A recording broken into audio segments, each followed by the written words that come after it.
What's up, Rebels fans? Andi from StarWars.com coming to you live to tape from the Lucasfilm headquarters. This week on Rebels, we saw exactly why Maul is still a force to be reckoned with, the dangers of mixing Jedi and Sith holocrons, and more of those awful, disgusting spiders. So sit back and don't look straight into the light. Rebels Recon starts right now.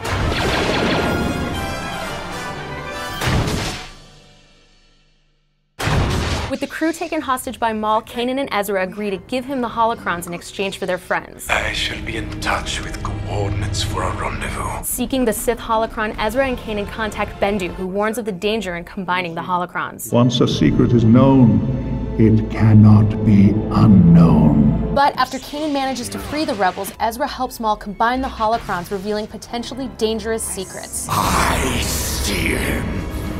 Twin sons.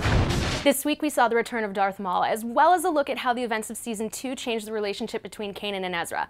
I sat down with cast and crew to talk about these changes our Jedi are experiencing and how Maul will play into their future. Watch.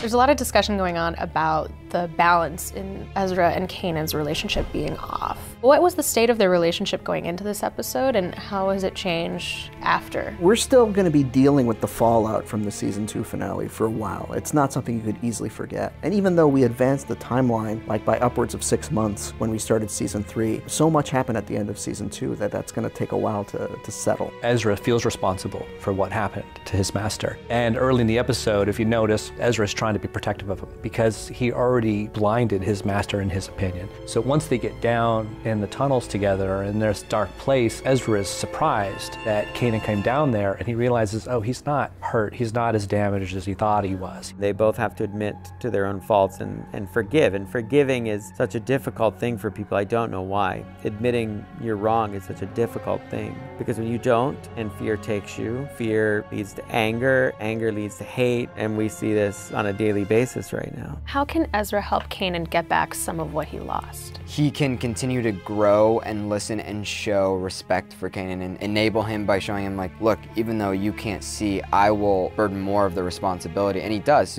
Through Season 3, we see Ezra grow so much because now he is kind of the de facto leader of the group on missions. We've seen other characters get tempted by the dark side many times. How does Ezra handle this differently? Ezra has a very strong family support system going for him. So even though he can be tempted by the power and wanting to use it to protect his family, he's got loving people around him who care about him. I've always felt that one of Anakin's downfalls, like it's never that Anakin was innately going to be evil, but the people around him, the Jedi, in their lack of compassion, in being so selfless that they almost forgot to care. Beyond temptation, I think he's also figuring out an angle. That's risky because you can't really game the dark side, but at the same time, I think that gives him a sense of alertness. At least he has the ability to see through Maul's attempts of temptation. Like he knows to the degree that he can't trust Maul, but what he does with that, I mean, that's what makes him Ezra. Darth Maul is back. How does Kanan handle him differently this time? There's a lot of anger there on Kanan's part, obviously. There is no way that trust is on the table. If Maul is a part of that equation, Kanan would want to be the closest one to him. He is not going to let him out of his Force-like sight. When we last saw Maul, he had been trapped on Malachor for quite some time. Now that he's escaped, what do you think is on his agenda? His victory last season was that he got off the planet. It's the key to everything for him.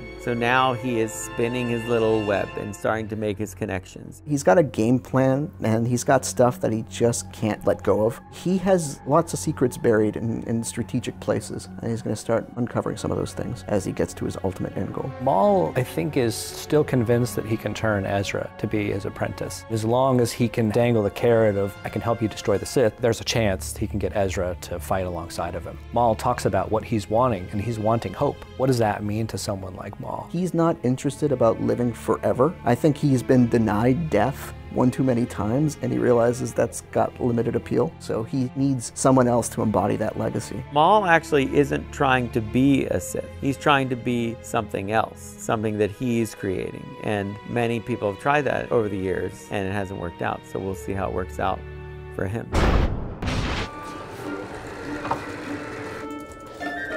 Oh, hey, Chopper. Oh, present from the UK? What is that smell? Why does it feel like it's leaking? What is this?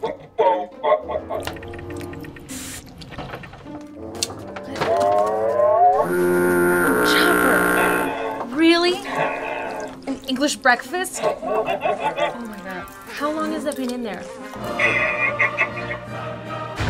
It's been quite a while since I've ambushed the Lucasfilm Story Group's Pablo Hidalgo to ask him your Burning Rebels questions. Too long, if you ask me.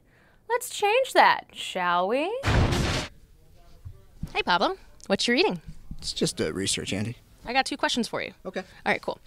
At Jonathan Eilbeck asks, does Thrawn outrank Tarkin like in the old EU? And what is the chain of command for the Empire? Well, the chain of command is probably too much to get into for a segment like this, but specifically, Tarkin is a Grand Moff, and that's a political rank, not a military rank. It means that he's the regional governor of the Outer Rim territories, whereas Thrawn, Grand Admiral, is a military rank, and that represents how much of the fleet, or how much of his fleet he commands. Thanks for clearing that up. And our next question comes from 777, and he asks, why couldn't the Rebels jump straight to the Yarma system? Why did they need to first go to the waypoint? The Yarma system is an occluded area of space, meaning you can't make a direct jump there. You have to stop somewhere, recalculate, then jump. And that place where you stop is a waypoint that's owned by the Mining Guild. They will transmit you reliable coordinates in exchange for basically a toll fee. Well, thank you, Pablo, and good luck with your research. Thank you. Have more questions about Holocrons of Fate or any other Rebels questions that are keeping you up at night? Tweet them to @StarWars using the hashtag RebelsRecon, and we'll answer what we can online. Now, I hope you're sitting down, because I have an exclusive first look at our next episode, The Antilles Extraction. Enjoy. They're too fast. I can't get a shot. This thing's all over my scope.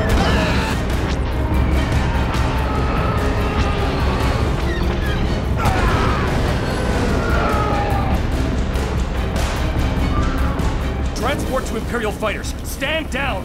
We are unarmed. You have no right to fire on us. I beg to differ.